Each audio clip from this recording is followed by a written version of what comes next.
કેવો સરસ ડાયલોગ છે નહીં? કિતને આદમી થે,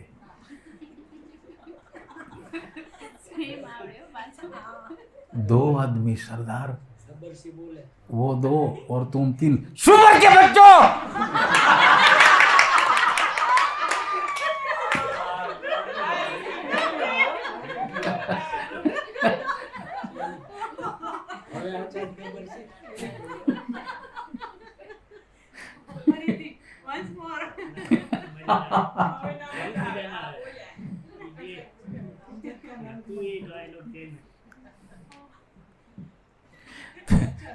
તમને એમ થશે કે આ માણસે ધંધો જા કર્યો છે સિનેમાના સંવાદ મૂકવાનો.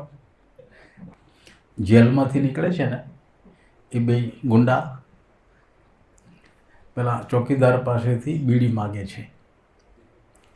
એટલામાં એક જણ નજર પડે છે, સામે પેલા ઇન્સ્પેક્ટર ઊભા છે સાલ ઉઠીને. એ યાર વીરુ, બે જણા બાજુમાં જાય છે. कैसे हो इंस्पेक्टर साहब, आज किसे जेल छोड़ने आए हो? मैं आज इंस्पेक्टर नहीं, सिर्फ सरदार बलदेव सिंह हूँ, ठाकुर बलदेव सिंह हूँ. खतरों से खेलने का शौक छूट गया ठाकुर साहब. तुम इतना अपने को बहादुर सुरमा समझते हो तो एक काम करोगे मेरे लिए? काम क्या है? देखो ठाकुर साहब, हम काम सिर्फ पैसों के लिए करते हैं. 20,000,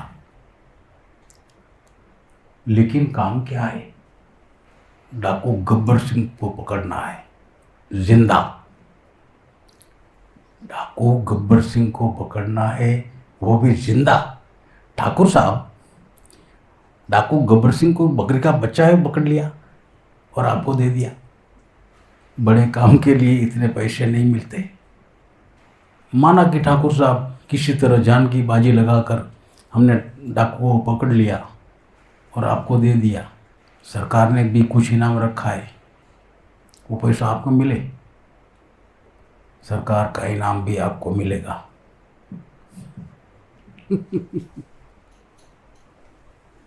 આવો છે ને ડાયલોગ, એમ જ છે ને, આવું જ કરે. આવું હા, એ સ્વપ્ન હતું. સ્ક્રિપ્ટ લખેલી, એક પિક્ચરની સ્ક્રિપ્ટ લખેલી એક સામાજિક ઘટના ઉપરથી. પેલું તમે ગીત સાંભળ્યું હશે, વહુએ વગોવ્યા મોટા ખોરનારી લોલ, પછવાડે નંદી ઊભી સાંભળે રે લોલ. વહુએ વગોવ્યા મોટા વગોવ્યા મોટા ખોર. કરુણ ઘટના પાછળ એક સૌંદર્ય છે. આ કરુણ ઘટના છે, એની પાછળ એક સૌંદર્ય છે. એ શું છે? એ કોઈ નાટક કે કોઈ ચલચિત્ર બને તો ખબર પડે એ શું છે.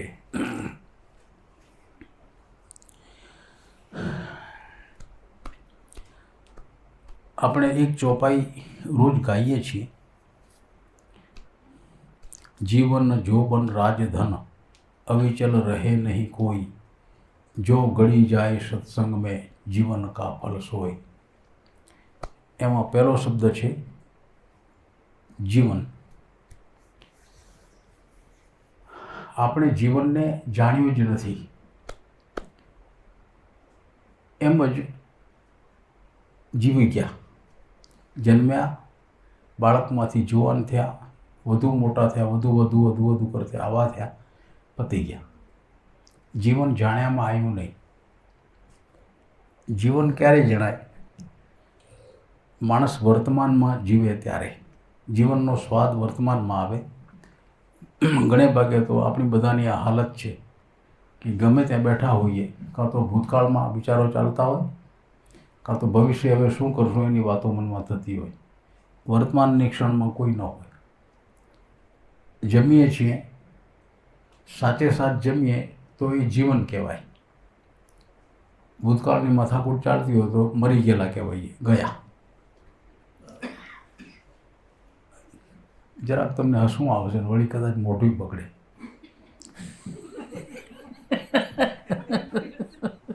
મારે આ ઠેર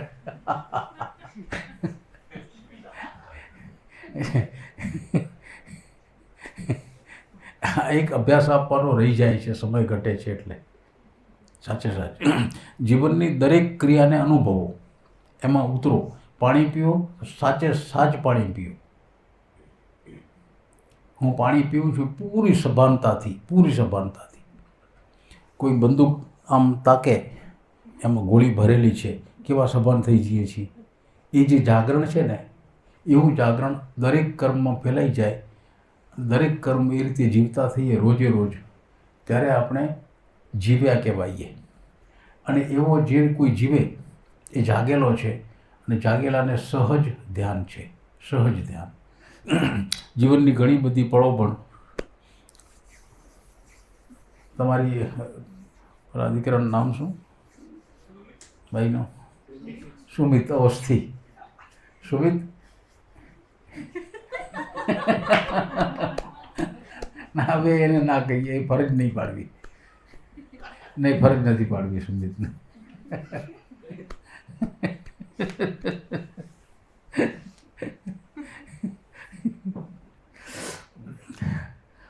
જીવનને ખૂબ નજીકથી જુઓ, રોજ માણો એની મજા અને આનંદ.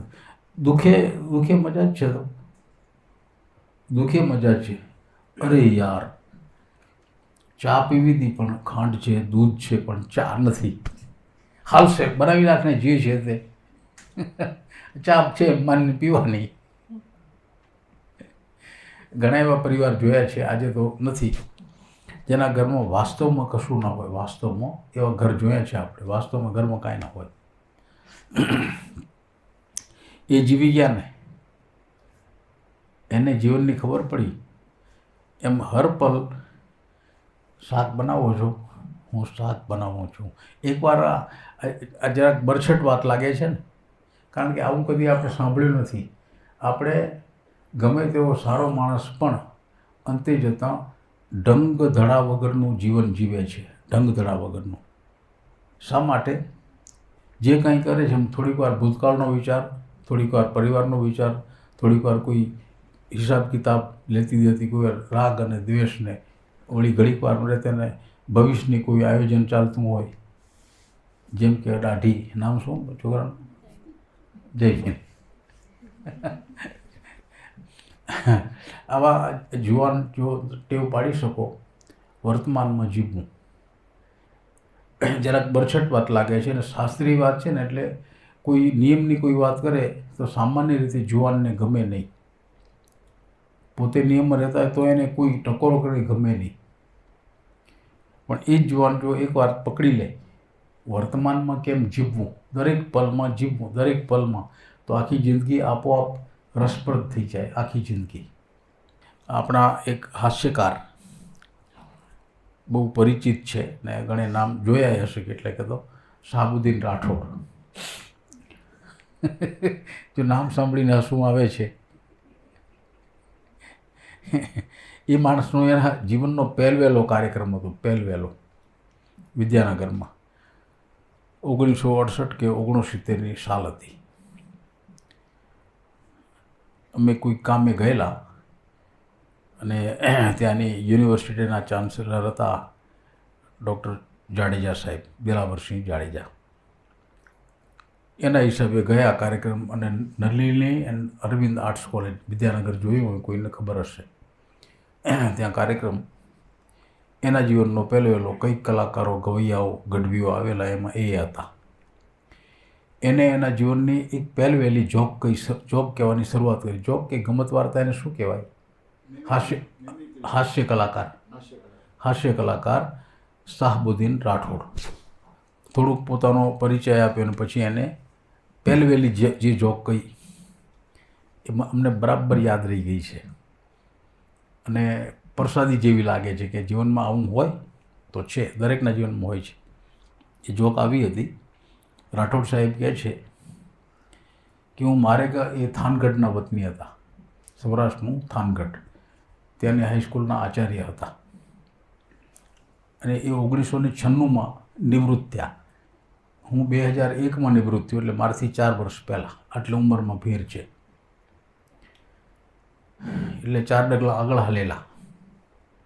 એને આ જોબ કહી કે એકવાર હું મારે ગામથી કે અમદાવાદ ગયો મારે કામે, તે મારી પાડોશમાં વાળંદ રહેતો. તો વાળંદ કે રાઠોડ સાહેબ અમદાવાદ જાઓ છો? તો કે હા. મારા હાટું એક કામ કરતા આવો? તો કે ને ભાઈ, મારા હાટું એક હારા માયલ્યો અસ્ત્રો લેતા આવજો ને. આ સૌરાષ્ટ્રની ભાષા, હારા માયલ્યો. અમારા હારા માયલ્યો અસ્ત્રો લેતા આવજો ને. ભલે લેતો આવું. કે અમદાવાદ જઈ મારું કામ પતાવી અને અસ્ત્રો વેચનારાની દુકાને ગયો. દુકાનવાળાને કીધું કે ભાઈ એક હારા માયલો અસ્ત્રો દો. એટલે એને 4-5 અસ્ત્ર મેડ ઇન જાપાન ને મેડ ઇન ઇંગ્લેન્ડ ને મેડ ઇન યુએસએ ને મેડ ઇન ફલાણું મૂકી દીધા, 4-5. એટલે મેં કહ્યું ભાઈ આમાંનો હારા માયલો હોય દે. તો કે રાતથી કામ કરો તમને જાજી ખબર પડે ને. રાઠોડ સાહેબ કે જો ભાઈ તું સમજીને વાત કર, હું હજામ નથી, હેડમાસ્તર છું.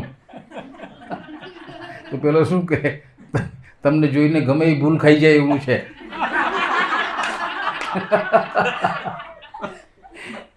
રાઠોડ સાહેબ કે તે દીથી નક્કી કર્યું કોઈ દુકાનમાં અસ્ત્રો ન ખરીદવો. આ એની જીવનની પહેલી જોક. અને પછી તો એ માણસ જે ખીલ્યો, જેને કહેતા આપણે જીવનનો કોઈ અનુભવ ને એમાં જીવનની ફિલસૂફી મેળવી શકે અને સારી સારી વાતો, તો માણસને સચોટ અસર કરી જાય. એકલી ગમ્મતે એ કામની નથી. ગમ્મતની સાથે જીવન સાથે સ્પર્શથી કોઈ વાત એમાં કહેવાઈ જાય તો એ માણસ હૃદય ખુલે છે. માણસ હસે ત્યારે અહંકાર હટે છે, માણસ રડે ત્યારે અહંકાર ઊભો હોય છે. હસે ત્યારે અહંકાર આસ્તે આસ્તે ઘટતે ઘટતે એક એવી અવસ્થા જેમ ઘણું હશે એમ એ પોતે ભૂલી જાય, વાંકો ચૂકો થઈ જાય, ખડખડ હા હા હા, ખબર ન રહે શરીરની શું હાલત છે. અને એ અવસ્થામાં હૃદય ખુલે છે. અને ત્યારે કોઈ સારી સાત્વિક ઊંચી વાત તરત એના હૃદયમાં પ્રવેશી જાય છે. આ એક ચમત્કાર જેવું લાગે. સાચો અનુભવી જુઓ આ પલ, આ ઘડી. જીવન માણ્યો એને કહેવાય. એટલે હસતાંય આવડ્યું. ઘણા તો હસી નથી શકતા, કારણ વિના આપણી એવી માન્યતા બંધાઈ ગઈ છે કે સત્સંગ તો એવો હોય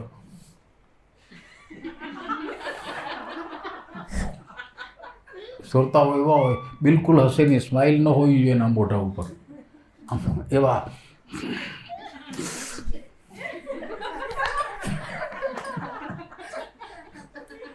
હું મસ્કરી નથી કરતો, હું ખામી બતાવું છું. આવા સ્ટેચ્યુ જેવા શ્રોતા હોવા જોઈએ એવું કેટલાક વક્તાઓ માને છે. એ વક્તાને શ્રોતા કદી જોડાય નહીં. વક્તા અને શ્રોતા જોડવા માટે વક્તાની પાસે કશુંક ઓચિંતી એવી હૃદયસ્પર્શી વાત આવી જાય એ કે, અને દરેક વ્યક્તિને એમ લાગે આ તો મારા જીવનનો અનુભવ લાગે છે, નાના મોટાને તમામને. અને જેવો એમ લાગે આ મારો જીવનનો અનુભવ લાગે છે, તરત જ એનું હૃદય ખીલી ઉઠે ને હવે શું આવશે એવા ધ્યાનથી સાંભળે. હસવું હોય ત્યાં હસે, કોઈ ટેકો આપે, ઇંતજારી કરે, હાથ ઊંચો, એમાં શું બુરાઈ છે? સ્વીકાર એ મોટી ચીજ છે. સ્વીકાર થતો આવે. આપણે એવી ભ્રમણામાં જીવીએ છીએ, ઘણી એ સાચી અને સારી વાતો જીવનમાંથી જતી રહી છે અને નકામી વાતો ઘૂસી ગઈ છે. પહેલાં તો એવું હતું કે પ્રાથમિક શાળામાં ભણતા ને અમારા શિક્ષક કોઈ કાવ્ય ગાય ને તો 3-4 વખત ગાય, 4-5 વાર, એટલે તરત યાદ રહી જતું અને મેં એને ગાઈને સંભળાવતા. આવી તીવ્ર યાદશક્તિ એ વખતે હતી. પછી શીખબર ગુમે થઈ ગઈ.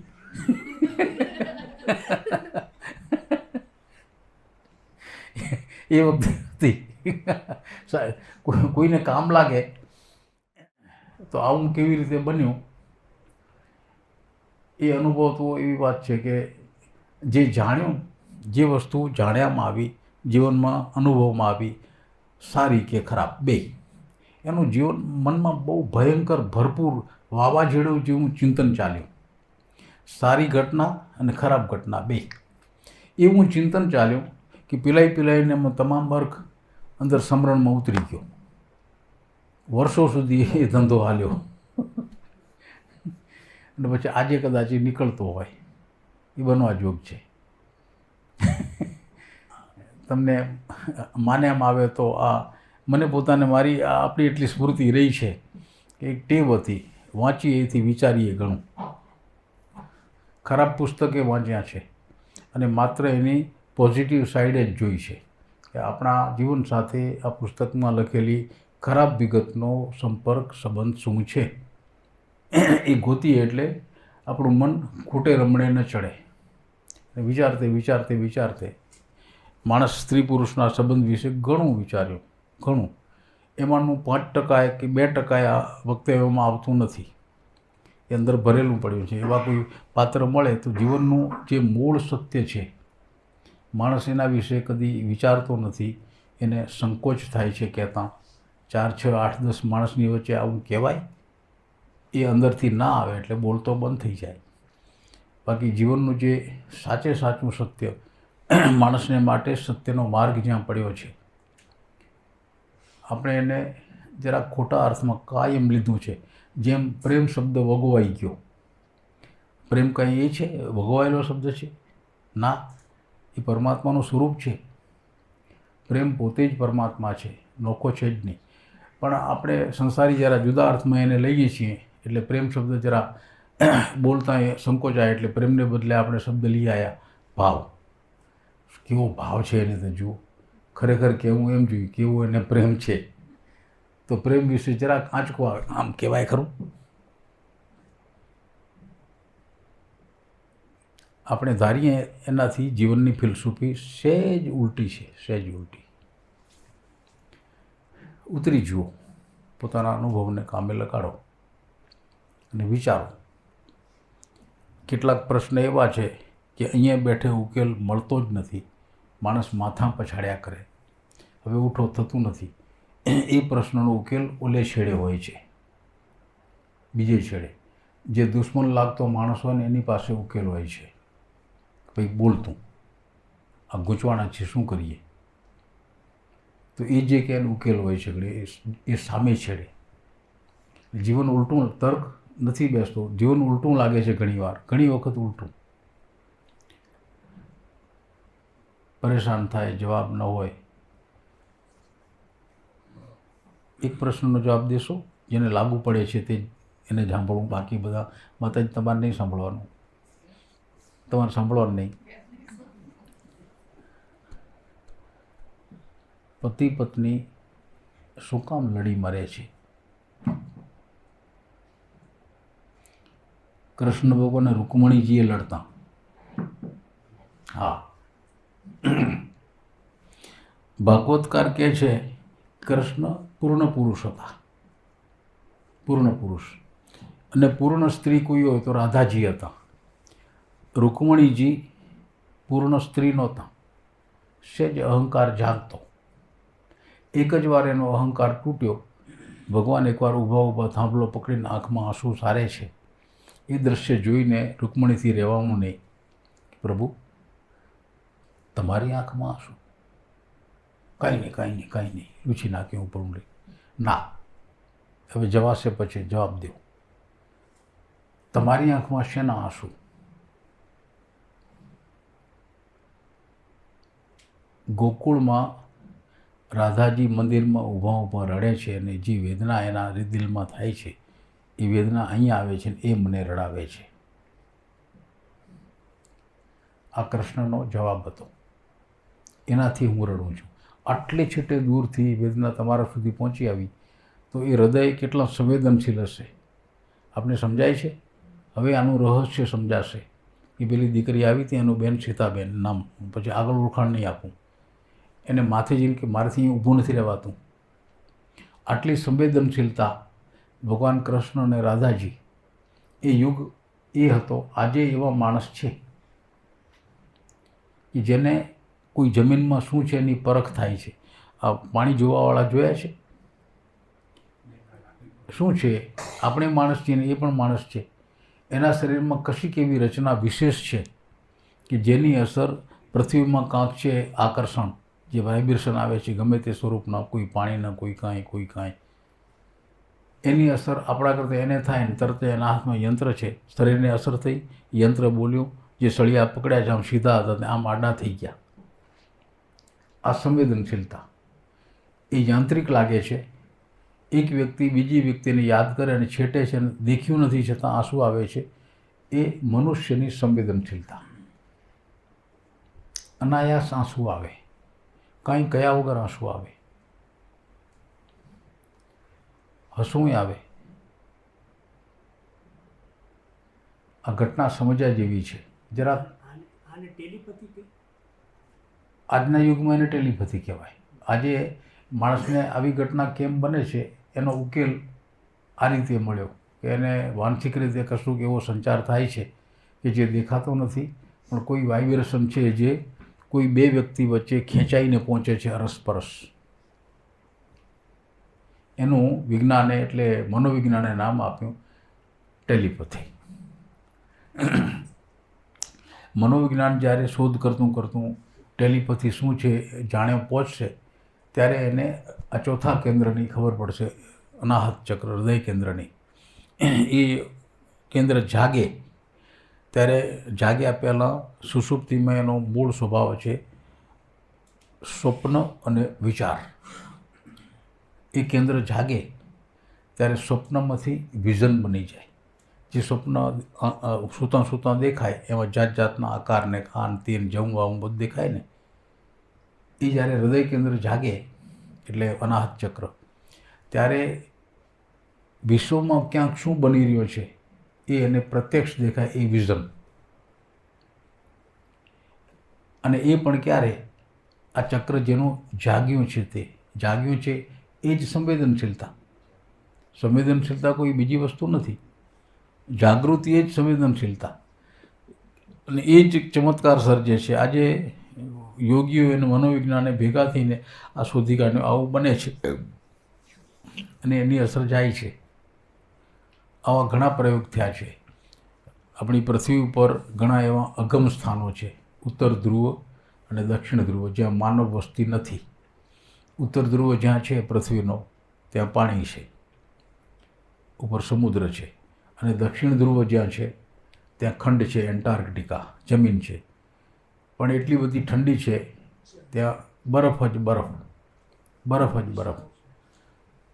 હવે જે વાયુ પ્રદૂષણ થયું છે અને એને આ ગ્લોબલ શું કહે, ગ્લોબલ હીટિંગ ને ગ્લોબલ વોર્મિંગ, એની અસર ત્યાં પહોંચી છે. ત્યાંના મોટા મોટા પહાડો જેવા બરફના ડુંગરા છે એ આસ્તે આસ્તે ઓગળે છે. એ અગમ જગ્યાએ કોઈ જતો રહે, પાછું અવાય કે ના અવાય નક્કી નહીં, પણ એના માટે વિજ્ઞાને ટેકનિક શોધી ટેલિપથીના આધારે.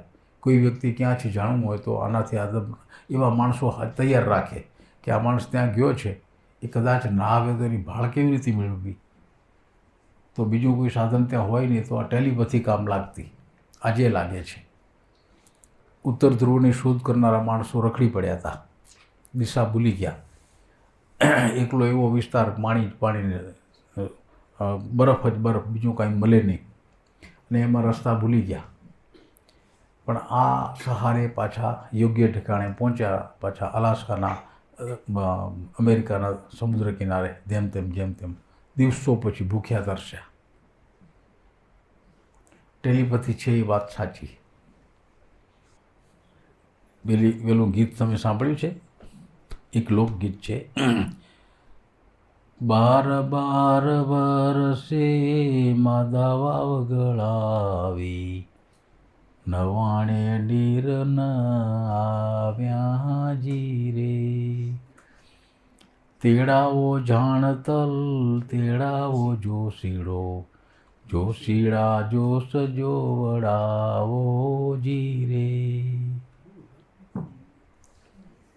કોઈને આવડે છે? અરે આ બધા આથમી કેમ ગયા છો?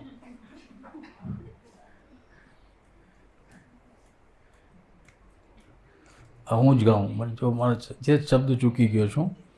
જોશીડે શું કહ્યું તે, જોશીડે શું કહ્યું કહું. તમને આવડે તો ચાલુ કરો. હા, જોશીડા જોશ જોડાવજે. જાણતલ જોશીડે એમ કરી કહ્યું, દીકરોને બહુ પધરાવો જીરે. પછી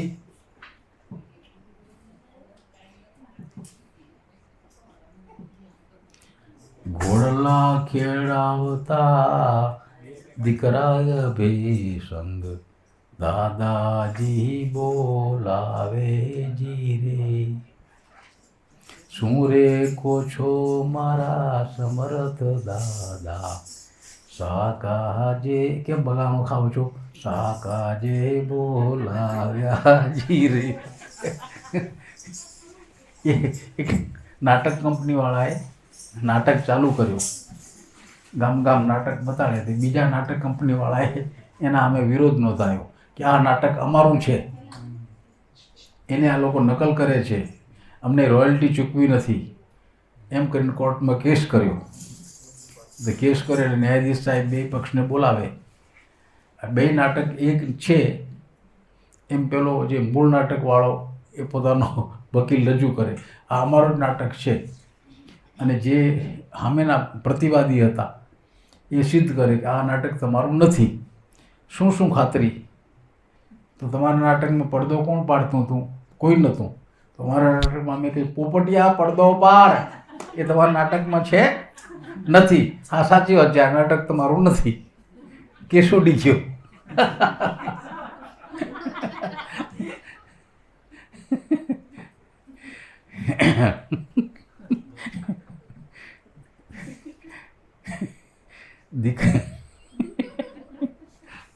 રોવું આવે એવી કથા છે એટલે હું હસું છું. ગાઈ નહીં શકાય પૂરી. આ કથા એવી છે. લોકો કહે છે કે આ સત્ય ઘટના છે. હવે તો કોઈક ગાવ ગાશો. દીકરો ધવરાવતી બહુ રે વાઘેલી બહુ, દાદાજી બોલાવે જીરે.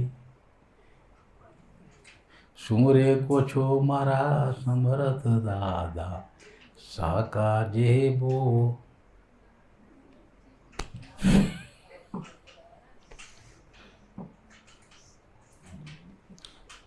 આપણે ગાઓ. સાકાજે બોલાવ્યા જીરે.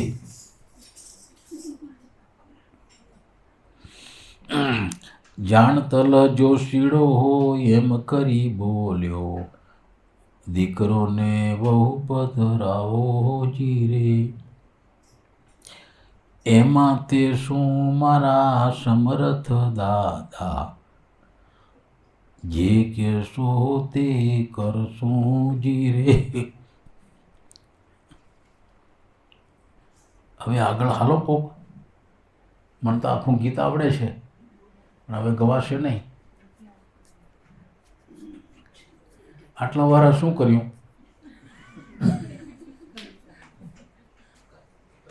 ગામનો ગોવાળ, અમારા ગામનો ગોવાળ માંદો પડ્યો ચોમાની વચ્ચે. રજાઓ હતી, કોલેજમાંથી આવેલા. ભેહું કોણ છોડે?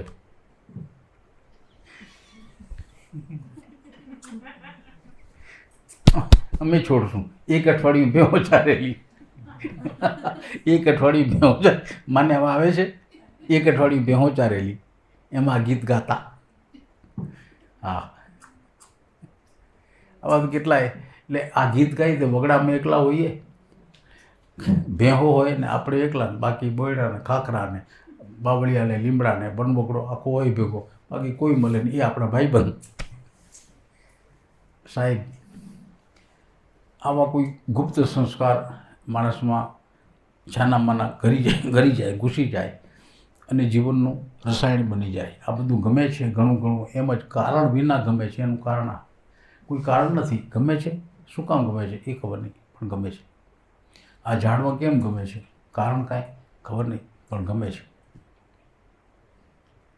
કોઈ કારણ નથી. જેના સંપર્કમાં રહ્યા પછી એવું વહાલું થઈ જાય, આપણા ચિત્તમાં ચોંટી જાય કે એને કાંક થાય તો આપણને કાંક થાય, આવું તાદાત્મ્ય આવી જાય. કોઈ ઝાડું કાપે તો સહન ના થાય. ઝાડું શું કામ કાપો છો ભાઈ? ઝાડું ઉગાડવાની તાકાત છે. અને આપણા કણબીને આમ ભલવું પડે લીમડો કાપવાની. સાહેબ આપે કંપા જોયા નહીં હોય, એમાં ગાંડી કોમ બસે છે, ગાંડી કોમ. અને જ્ઞાન શું લે, આ મોટા લીમડા થઈ ગયા, આછા થઈ ગયા, કાપો તો ઘાટો થાય. ઊંધું જ્ઞાન જેને કહેવાય. ઊંધા જ્ઞાન સિવાય કે ક્રૂરતા સિવાય કાંઈ નહીં. એટલે આ છાંયડાની કિંમત નહીં કરવાની.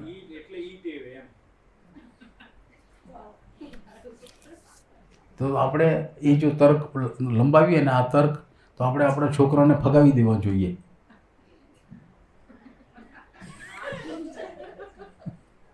ફગાવી દો. હા, વાવજે, કાપતો નહીં. વાડે વાહ.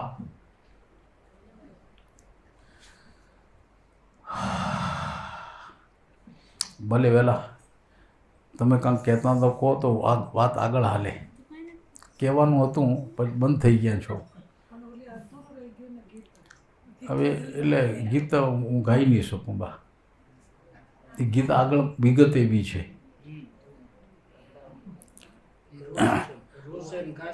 પહેલે પગથિયે જઈ પગ દીધો, નવાણે નીર આવ્યા હાજી રે, બીજે પગથિયે જઈ પગ દીધો, કડ સમાણા નીર આવ્યા હાજી રે. એમ હાલો આગળ.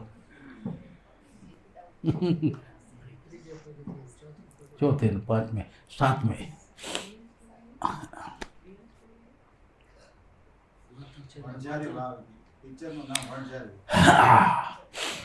વઢવાણ પાસે ક્યાંક વાવ છે એમ કહેવાય છે. હા, આ ઘટનાવાળી વાવ પિક્ચર છે ને, બહુ સુંદર. સંવેદન અનુભવવું અને જીવનમાં પી જવું એ it's a elixir to the life. Elixir એટલે અમૃત, જીવનનું એ અમૃત છે. સાચું સંવેદન અનુભવવું અને જીવનમાં પી જવું એ જીવનનું અમૃત છે. એલિક્સિર ટુ ધી લાઈફ, સાચું સંવેદન એના ચહેરા ઉપર અને જીવનમાં, એની વાણીમાં, એના કર્મમાં પછીથી ધીરે ધીરે પ્રગટ થયા કરે. આસ્તે આસ્તે એ વ્યક્તિ બોલે, કર્મ કરે. એ પહેલાં જે એલિક્સિર અમૃત પી ગયા એનો પ્રતાપ છે. જે કોઈ માણસો આ રીતે જીવ્યા એને એના જીવનમાં અમૃત પ્રગટ કર્યા. ક્યાંકથી વિધામાં આવી ગયું પેલું, ગમે ત્યારે ઉંમર ગમે તે હોય, નાનપણમાં હોય, કોઈ એવા અનુભવ થયા હોય તો ધીરે ધીરે અનુભવ પ્રગટ થાય. ઉંમરનો કોઈ સવાલ નથી.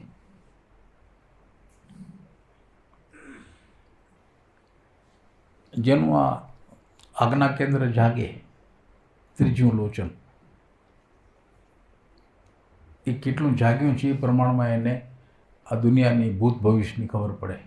પૂરું જાગે તો પૂરી ખબર પડે. પણ જેનું પૂરું જાગ્યું એ માણસ કદી બોલતા નથી, જાણે બધું, કોઈને કહે નહીં. એ પાછી એની મર્યાદા આવી જાય છે. ઓછું વધુ નોસ્ટ્રાડેમસ જેવાને, નોસ્ટ્રાડેમસ ને એને ઓછું વધુ જાગ્યું હશે તો જેટલું જાગ્યું એ પ્રમાણમાં એને આ વાતો કરી એની એ વખતની ભાષામાં, અને ઘણી સાચી પડી, કોઈ ખોટી પડી. એ ખોટી પડી એનો અર્થ એ કે હજી પૂરું જાગ્યું નહોતું. જે જાણ્યું એ કહી ગયો. એમાં આપણા ઘણા આજના એવી ભવિષ્યવાણીઓ આવે છે, કંઈ પણ પંચાંગના આધાર વિના માત્ર આંખ બંધ કરીને પોતે કોઈક અગમમાં પ્રવેશ કરી જાય અને એમાં એની જે અનુભૂતિ થાય એનો અર્થ કરીને જગતને કે હવે પછી આવું બનવાનું છે. તો ઘણાની એવી વાતો સાચી પડી છે. પણ પૂરેપૂરું આ કેન્દ્ર જાગૃત થાય ત્યાર પછી માણસ બોલવા જેવો રહેતો નથી. બિલકુલ સત્ય હકીકત છે. એ કંઈ કશું કહે નહીં, કારણ કે એને આગળની અહીંયા જાગ્યા પછી માણસ જો એ જાણેલાનો ઉપયોગ કરે એની યાત્રા બંધ. દરેક આપણા જેટલા કેન્દ્ર છે દરેક કેન્દ્રની એવી વિશેષ શક્તિ છે. જે વ્યક્તિ એ કેન્દ્રને જગાડે અને એમાં જાગેલી શક્તિનો ઉપયોગ કરે તો આગળની યાત્રા બંધ. એટલા માટે યોગી પુરુષો જે કોઈ આવી સાધના કરતા હોય એને ના કહે છે કે આવું આવું આવશે, આવા અનુભવ આવશે, વિશેષ શક્તિ તમારામાં જાગૃત થશે, તમને મન થશે કે આનો ઉપયોગ કરું. ભૂલી ચૂકે ત્યાં રોકાતા નહીં, એનો પ્રયોગ નહીં કરવાનો, આગળ વધો, આગળ વધો, આગળ વધો. એમ આજ્ઞા કેન્દ્ર ઉપર સૌથી લોભામણી ઘટના બને છે, સૌથી લોભામણી. એને પાર કરવું એ અઘરું છે. આપણા જે કચ્છ સૌરાષ્ટ્રના સંતો થઈ ગયા જેના આપણે ભજન ગાઈએ છીએ, એના સતારદાસનામાં આવ્યું સખી પીઓ મનાવા બંકનાળ, એટલે વાંકી નળી એનો અર્થ થાય બંકનાળ. વાંકી નળી જેવું કાંઈ હોતું નથી, પણ એ અગમ પ્રદેશ છે એટલે એનું નામ પાડ્યું બંકનાળ. નળી બળી કાંઈ નથી. આવું જુદા જુદા જ્ઞાની પુરુષોને, યોગીઓને સહેજ અલગ અનુભવ થઈ શકે શરીરના હિસાબે, શરીરના પોતાના શરીરની વિશેષતાના હિસાબે. એ હિસાબે થોડી થોડી ભાષા બદલે, પણ મૂળ વાત એક જ કે એ માર્ગ છે. આપણે તે દિવસે સમયનો થાય તો તમને નોંધ્યો હોય તો કે સવારના 5:40થી 6:20, 11:40થી 12:20, એ રીતે સાંજના બપોર પછી આટલા સમયમાં લગભગ દરેક મનુષ્યને એની સુષુમ્ના જાગે છે. એ કાળે એ સુષુમ્ના જાગેલી હોય એ કાળે ધ્યાન લગાવો તો સહજ ધ્યાન થશે. શરીર પોતે એવું એક ઓર્ડરમાં આવી જશે, એકદમ ઓર્ડર. કોઈ તકલીફ નહીં રહે, કોઈ દુખાવો નહીં રહે, શરીરમાં કોઈ અડચણ નહીં રહે, શ્વાસ બધું રેગ્યુલર, કોઈ તકલીફ નહીં. એ સમયનો ઉપયોગ કરવો જોઈએ જાગીને. આ યુક્તિ યોગીઓની શોધેલી છે અને ઘણો પુરુષાર્થ કર્યો હશે કે ખરેખર સુષુમ્ના ક્યારે જાગે. તો આખો 24 કલાકને મહિનાઓ સુધી જાગ્યા હશે. એ દિવસ, એ સમય નક્કી કરવા અને બધાયના એક અનુભવ થયા હશે. ત્યાર પછી એને જાહેરાત કરી હશે કે આવું છે જ. કોઈ એકાદ જણાએ જાહેરાત કરી એવું નથી. બહુ લાંબો અનુભવ હોય છે, બહુ લાંબો. એ લાંબા અનુભવને અંતે આ સત્ય મળ્યા છે જેમાં કોઈ અહંકાર નહોતો. આવી ઝીણી વાતો જેને આજે લોકો ગુપ્ત વાતો કહે છે, એ ગુપ્ત એટલા માટે કે જાહેરમાં કોઈને કહો તો સમજાતી નથી એટલે લોકોએ કહેવાનું માંડી વાળ્યું. ઓછા લોકોએ જાણી, એથી ઓછા લોકોએ કહી છતાંય સમજાય નહીં એટલે અંતે જતાં એ નામ પડી ગયું ગુપ્ત વાતો. અંતે એ નામ પડ્યું. ગુપ્ત કશું જ નથી. ભગવાન ગુપ્ત છે ખરા, એ પાદરા છે. આપણી મર્યાદા છે એટલે આપણે જોઈ શકતા નથી. એ રીતે ભગવાનને પામવાનું એ જે શાસ્ત્ર, એના એ અનુભવ છે, એ પણ પાદરા જ છે, ગુપ્ત નથી. પણ ગુપ્ત એટલા માટે એ દેખાતા નથી. અને કોઈ આવીને પૂછે તો ધીરે ધીરે કહેવાવાળા માણસો ઓછા થતા ગયા. ઘણા જ્ઞાની પુરુષો કશું જ બોલ્યા નથી. આખી જિંદગી પોતે જે અનુભવ લીધા એમાં ને એમાં એના આનંદ અને પ્રેમમાં ડૂબેલા રહી અને જીવન પૂરા કરી નાખ્યા. ક્યાંય કશું જ કહ્યું નહીં. ભૂરીબાઈનો દાખલો આપણે આપ્યો હતો ને, એ તો એની સાથે માણસો ફરતા એ સંતને ઓળખી ગયા હતા. એવા માણસો ઈચ્છતા હતા કે માતા કશુંક બોલતું, તું બોલીશ તો તારો અનુભવ કોકને કામ આવશે, તારો એને માટેનો જ્ઞાનનો માર્ગ બનશે, જાગરણનો. માતા એને આવડતું નહોતું બોલતે. એની મુશ્કેલી શું હતી? બધા જ બોલે એવું નથી, ઘણા નથી બોલતા. ઘણા કેટલાય એવા સંતો થઈ ગયા કદી બોલ્યા નહીં, કદી જ નહીં, ચૂપચાપ જીવન પૂરા કરી નાખ્યા. અને કેટલાક સંતો રહી ન શક્યા બોલ્યા વગર કે પ્રભુએ આ પ્રસાદી આપી છે તો જગત જાણે, નહીં તો મારા ભેગી જતી રહેશે. સ્વામી સમર્પણ ધ્યાનવાળા સ્વામી શિવકૃપાનંદજી, એ જે ગુરુઓને મળ્યા હિમાલયમાં, એની સાથે સાધનાઓ કરી, દિવસો ગુજાર્યા. આ બધા જ ગુરુઓએ આ એક વ્યક્તિ પાસે એવી જ એક ધારણા વ્યક્ત કરી કે અમે તારી જ વાટ જોતા હતા. અમારી પાસે જે ભગવાને પ્રસાદી આપી છે, અમારી આટલી સાધના પછી અમે જે મેળવી શક્યા એ અમે મરી નથી શકતા, બીજાને આપીએ નહીં તો. હવે અમારો સમય પૂરો થઈ ગયો છે, અમારે દેહ છોડવો છે, પણ કોકને આપીને છૂટાશે, એટલે અમે તને બોલાવ્યો છે. આ પ્રસાદ તને આપીએ છીએ. હવે અમે આજથી મુક્ત છીએ. અમારા દેહનો અગ્નિ સંસ્કાર કરીને તું છૂટો. એમ કરતો કરતા એને પોતે હવે કોઈ આમ ગપુ મારે નહીં, એને પોતાની આત્મકથાઓ લખવાની શરૂઆત કરી. એ પણ એના જે ગુરુઓ હતા, જે દિવગંત થઈ ગયા, એને આદેશ કર્યો, આ લખ તો કોકને કામ લાગે, જીવનમાં કોકનો માર્ગ બનશે. તારે જે નામ આપવું એ આપજો, પણ લખ. તો સ્વામીજી એમ કહે છે કે હું લખતો, આખી રાત લખું, લખતો થાકી જાઉં, મારા હાથ દુખે તોય કલમ અટકે નહીં. એ અટકતી હોય ત્યારે જ અટકે. મારા હાથ દુખે અને પંપાળું, પણ કલમ ન અટકે. લખતા ગયા એ રીતે લખીને લગભગ 8 ભાગ પ્રસિદ્ધ થઈ ગયા છે. કોઈના જોયામાં આવ્યા હોય, આવ્યા છે કોઈના જોયા? હિમાલયનો સમર્પણ યોગ, હિમાલય કા સમર્પણ યોગ હિન્દી નામ છે એનું, ગુજરાતી એ છે. ક્યાં એકાદું પુસ્તક મળે તો લઈને વાંચ્યા જેવું છે. આપણે તો સત્યનું કામ છે. સત્ય શું છે? જાણેલો પુરુષ કેવું વક્તવ્ય આપે, કેટલો નિખાલસ હોય, જે અનુભવ એને મળ્યા એ અક્ષરશઃ લખ્યા છે. અક્ષરશઃ અદ્ભુત, ક્યાંક તો રડવું આવી જાય એવા અનુભવ એને લખ્યા છે અંદર. એને એના જાહેરાત કરી છે કે મારા ગુરુજીએ 14 પુસ્તક લખવા એવો આદેશ આપ્યો છે. એટલે આ બધું લખાણ 14 પુસ્તકમાં આવી જશે. 14 જોઈએ, ઘરે જશું તો એકાદી પ્રસાદી લેતા આવશું. આ બધા અનુભવનું ને કહેવાનું કારણ શું? આપણે એમ માની બેઠા છીએ કે જ્ઞાન તો આપણી પાસે જ છે. આપણી પાસે જે જ્ઞાન છે એ આપણે ઉકેલી શક્યા નથી. આ રહ્યું એ જ્ઞાન, લ્યો. સાચું છે છતાં ઉકેલી ન શક્યા. એટલા માટે જુવાનો અમને આમાં સાચું છે તો સાચું બાપા, અમે પગે લાગીએ છીએ આને, પણ અમને આમાં કાંઈ સમજ પડતી નથી. આમાંથી અમારે માટે સાધનાનો કયો માર્ગ એ બતાવો. એમ જુવાન પૂછે તો આ ચોપડી વાંચીને સાચું છે તે છતાં આ સોનાનો ગઠ્ઠો છે અને માથા મારો તો લોહી જ નીકળે, ગળામાં પહેરી ના શકાય, તો બાપા દાગીનો બનાવીને દેવો તો ગળામાં પહેરીએ, એમ જુવાનો માગે છે. ના, તું આ ગઠ્ઠો લઈ જા. આ ગઠ્ઠો, આ આપણી હાલત છે. એટલે અભ્યાસી થયા વગર, અંદર ઉતર્યા વગર, ચિંતન કર્યા વગર કદી કોઈ શબ્દ એનો મર્મ આપતો નથી. કદી કોઈ શબ્દ એ મર્મ સંતાડીને જ બેઠો છે. એ મર્મને જાણવો હોય તો એ શબ્દમાં ઉતરવું પડે, અને ઉતરતા એ શબ્દનો સાચો અર્થ સમજાય.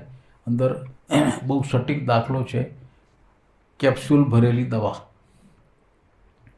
અંદર દવા જે કાંઈ છે એના ઉપર કેપ્સ્યુલ ચડાવી અથવા કેપ્સ્યુલમાં એ દવા ભરી અને દર્દી માંદા હોય અને દે આ તું ખાઈ જા, તો દવા જરાક એવી હશે કે અહીંયા ગળામાં કોઈ અસર કરતી હોય કે સ્વાદ ખૂબ ખરાબ હોય, અતિ ખરાબ.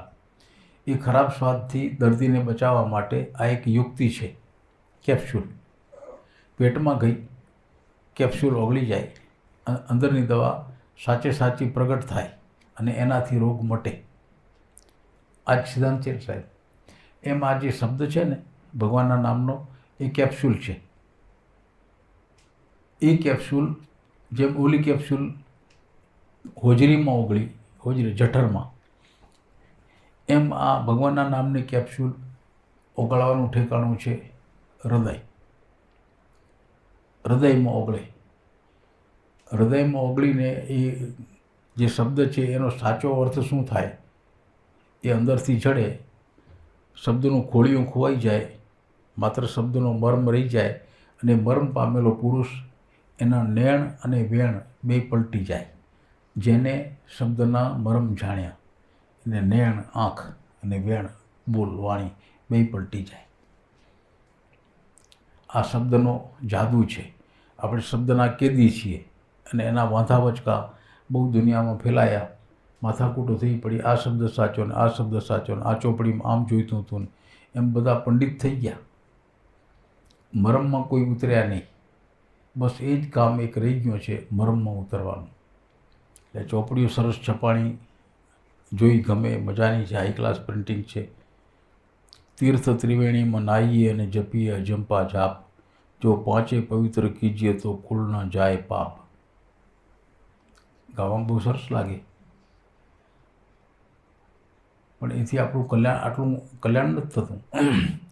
સદગોર કહે રે તીર્થ ત્રિવેણીમાં નાહીએ રે, તીર્થ ત્રિવેણીમાં નાહીએ અને જપીએ અજપા જાપ રે ભાઈ, જપીએ અજપા જાપ રે.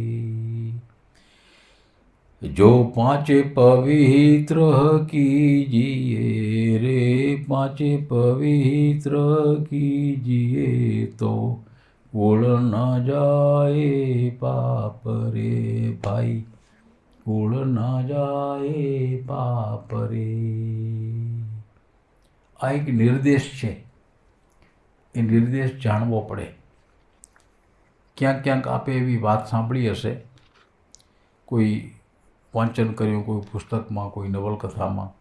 ખાસ કરીને સિનેમા બનાવવાવાળા આવા એક રહસ્યવાદનો ઉપયોગ, મિસ્ટિસિઝમનો ઉપયોગ કરે છે કે ક્યાંકથી ઓછીથી એક ચોપડી મળે, એની ભાષા ઉકેલાય એવી ન હોય, એ ઉકેલાય માણસ મળી આવે અને આનો શું અર્થ થાય એ નકશો નાન તેને બતાવતું જાય, નેમંત કરી અને સંકેત પ્રમાણે શોધ આરંભીને ચાલતા જાય તો કોઈ રહસ્યભર્યા ઠેકાણે માણસ પહોંચી જાય. તો એ ખૂબી ક્યાં હતી? એ ચોપડીમાં જે લખ્યું છે એ ઉકેલનારો મળ્યો એમાં, નહીં તો ચોપડીનો કોઈ મતલબ નહોતી. આ વાત સમજાય તો દરેક ધર્મગ્રંથ આ રીતે સત્ય છુપાવીને બેઠા છે, એને ઉકેલનારા માણસ જડતા નથી. ન જડે ત્યાં સુધી આ હાલત રહેવાની છે. હા, જન્મમાં